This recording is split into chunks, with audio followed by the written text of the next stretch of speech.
हमारा प्लेनेट एक blue planet है। ओशन धरती के ज्यादातर हिस्से को कवर करते हैं। ये विशाल पानी वाले एरिया लाइफ से भरे हुए हैं, लेकिन ओशन का ज्यादातर हिस्सा आज भी एक रहस्य बना हुआ है। खासकर डीप ओशन एक ऐसी जगह है जिसे हम अभी समझना शुरू ही कर रहे हैं। ये अंधेरे की दुनिया है जहां सूरज की किरणें भी नहीं पहुंच पाती। फिर भी यहां भी लाइफ है, और ये जितना हमने सोचा था उससे कहीं ज्यादा अजीब और अद्भुत है। डीप ओशन धरती का सबसे बड़ा घर है। ये उन जीवों का घर है जो कहीं और नहीं मिलते। इनमें से कुछ जानवरों ने तो ऐसी जगह पर रहने के लिए खुद को ढाल लिया है जहां रहना बहुत मुश्किल है। वे बहुत ज्यादा प्रेशर और पूरे अंधेरे में रहते हैं। इस पानी के नीचे की दुनिया को एक्सप्लोर करना किसी दूसरे प्लेनेट पर जाने जैसा है।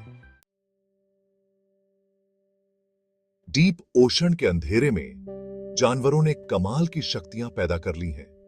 कुछ जीव बातचीत करने के लिए बायोलुमिनेसेंस का इस्तेमाल करते हैं।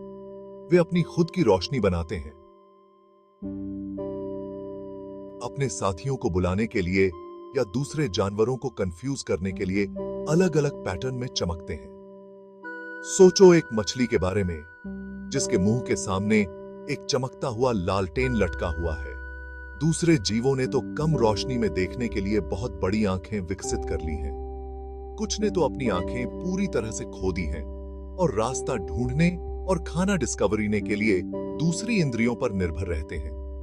डीप ओशन इस बात का सबूत है कि प्रकृति खुद को कैसे बदल सकती है। समंदर की तलहटी पर पुराने जमाने के निशान बिखरे पड़े हैं। सदियों से खोए हुए जहाज समंदर की गहराई में डूबे हुए हैं। वे हमें इतिहास की एक झलक दिखाते हैं। डिस्कवरी करताओं, समुद्री डाकुओं और पुरानी सभ्यताओं की कहानियां सुनाते हैं।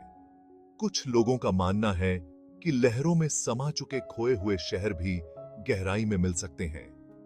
पानी के नीचे बने ये खंडहर हमें बता सकते हैं कि पुराने जमाने में लोग कैसे रहते थे। लेकिन इन खजानों को ढूंढना आसान काम नहीं है। समंदर बहुत विशाल है और ये रहस्य अच्छी तरह छुपे हुए हैं। ओशन के सबसे गहरे हिस्सों को ट्रेंच कहा जाता है। ये पानी के भीतर बनी घाटियों की तरह होते हैं जो सतह से मीलों नीचे तक जाते हैं। यहां दबाव बहुत ज्यादा होता है और सूरज की रोशनी अंधेरे में नहीं पहुंच पाती। फिर भी ऐसी जगह पर भी लाइफ अपना रास्ता खोज ही लेती है। हाइड्रोथर्मल वेंट के आसपास अलग ही तरह के इकोसिस्टम पनपते हैं। ये वेंट धरती के अंदरूनी हिस्से से गर्म पानी निकालते हैं जिनमें बहुत सारे मिनरल होते हैं। बैक्टीरिया इन केमिकल का उपयोग करके एनर्जी बनाते हैं और यहीं से शुरू होती है एक फूड चेन जिसमें विशाल ट्यूबवर्म और अजीब अंधे झींगे शामिल हैं।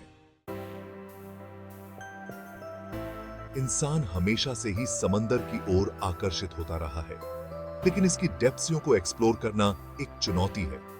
एबिस में जाने के लिए खास सबमर्सिबल की जरूरत होती है जो बहुत ज्यादा दबाव को सहन कर सके। वैज्ञानिक धरती पर मौजूद इस आखिरी सीमा को एक्सप्लोर करने के लिए नई नई तकनीकें विकसित कर रहे हैं।